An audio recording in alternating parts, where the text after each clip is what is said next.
ایسے لوگ جو نماز بھی ادا کرتے ہیں وہ بھی بے حیائی سے نہیں رک رہے ہیں. تو اس بارے میں کیا کہیں گے, اور بے حیائی ایکچولی ہے کیا؟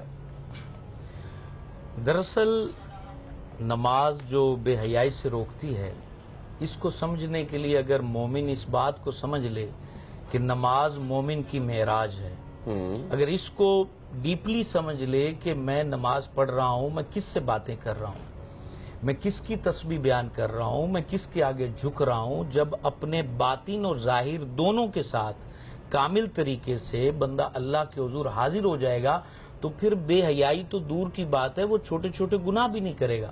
جیسے حضرت امام زین العابدین رضی اللہ تعالیٰ عنہ کے بارے میں آتا ہے، جب نماز پڑھنے کے لیے وضو کرتے تھے تو وہ پسینے میں شرابور ہو جاتے تھے، ان کا رنگ جو ہے وہ پھیکا پڑ جاتا تھا. پوچھتے تھے کہ امام وقت آپ کی یہ کیفیت کیسے ہے؟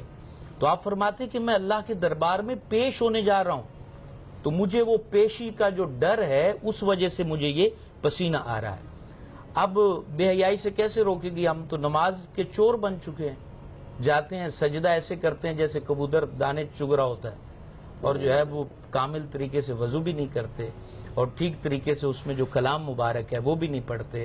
اور پھر اب دیکھیں نماز مومن جو پڑھتے ہیں اور پتہ بھی نہیں، ترجمہ بھی نہیں پتہ کہ اب پڑھ آپ کیا رہے دیکھیں نا، ہیں. نماز مومن کی معراج ہے، یہ لفظ تو سنا ہوا، کیوں کہا جا رہا ہے؟ کیونکہ معراج میں نبی کریم نے اللہ سے باتیں کی ہیں، اور یہاں امتی اللہ سے باتیں کر رہا ہے.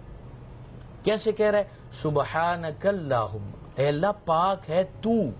اب کاف ضمیر جو ہے یہ حاضر کے لیے ہوتی ہے، کہ بندہ جیسے ہم آپس میں کلام کر رہے ہیں بلا تشبیہ، تو پھر آگے کرتا ہے وَتَبَارَكَ اسْمُكَ، اور برکت والا ہے تیرا نام، وَتَعَالَى جَدُّكَ، اور بلند و بالا ہے تیری بزرگی، وَلَا إِلَٰهَ غَيْرُكَ، اور تیرے علاوہ کوئی معبود نہیں ہے. اب اس طرح سے وہ کلام کرتا ہے اللہ تبارک و تعالیٰ سے، گویا کہ وہ ہم کلام ہو رہا ہے. اب اس کیفیت میں آپ 5 وقت کی نماز پڑھ لیں، آپ کی طبیعت بالکل ہی اندر سے جو ہے نا وہ عجیب و غریب نورانی